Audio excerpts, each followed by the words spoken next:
So for the problem number 3, a wide flange column has an unsupported length of 7.2 meter and a modulus of elasticity of 200 gigapascal. Assume that the column has pinned ends. So we have the properties given its area, its moment of inertia with respect to x and y axis. For the problem A, compute the critical load if the column buckles by bending about its strong axis.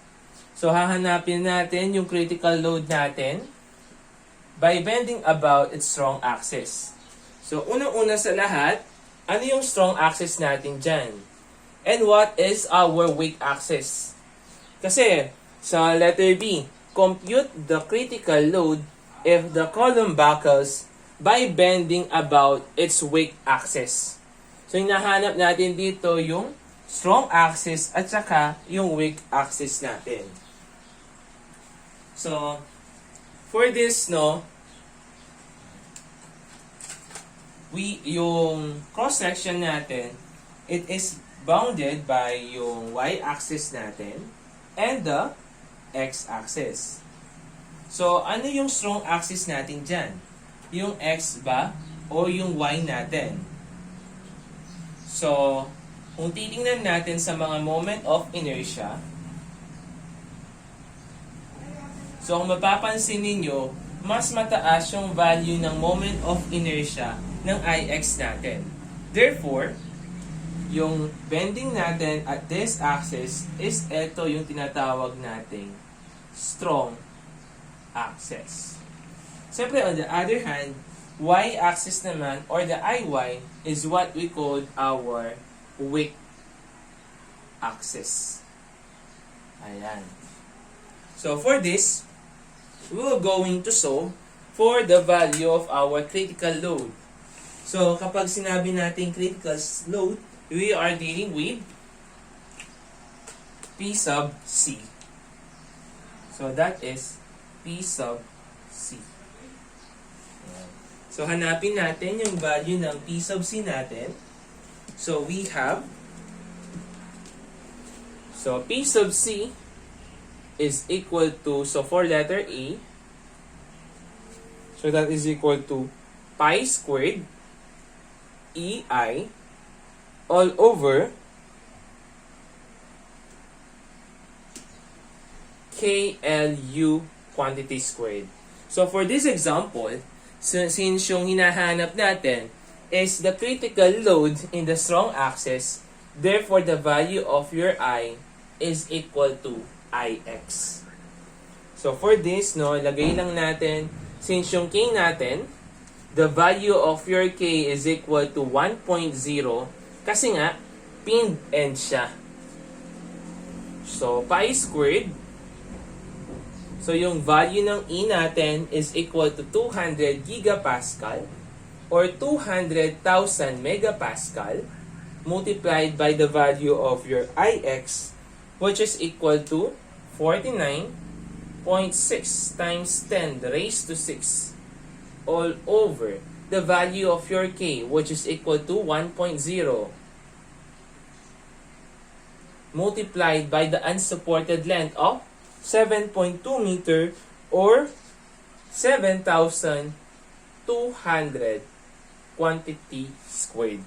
So the value of your critical load about the bending in its strong axis is equal to 1,888.63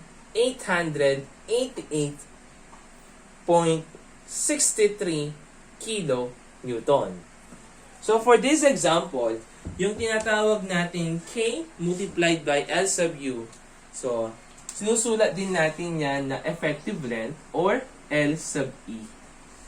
So, yung value ng K L sub U natin, that is yung effective length natin or L sub E. So, that is the value of our critical load in the strong axis. How about bending naman sa weak axis natin? So, palitan lang natin yung value ng moment of inertia natin. So, P sub C is equals to pi squared E I sub y. So, about the weak axis naman. All over K L sub U squared. So, pi squared.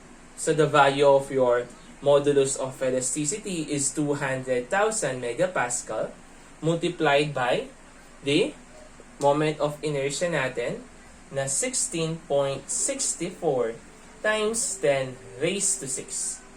All over, the value of your K is 1.0 and the unsupported length is 7,200 mm quantity squared. So the value of your critical load is equal to 633.6 kilonewton.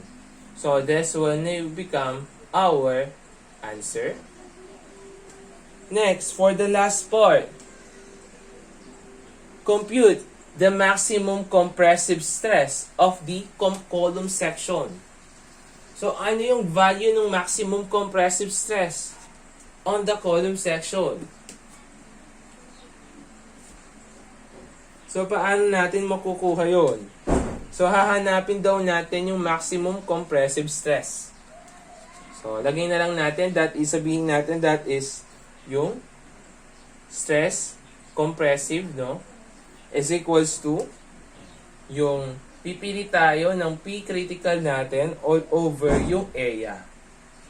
So for this, kung titingnan ninyo, no, siyempre always na mataas yung critical load natin along the strong axis.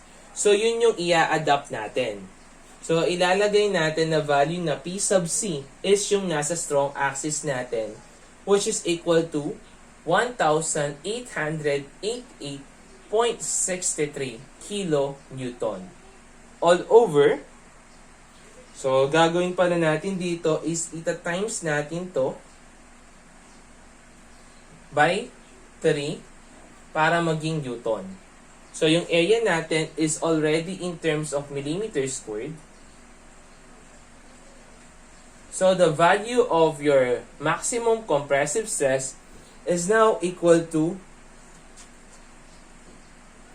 293.4 megapascal. So this will now become our answer for problem number 3.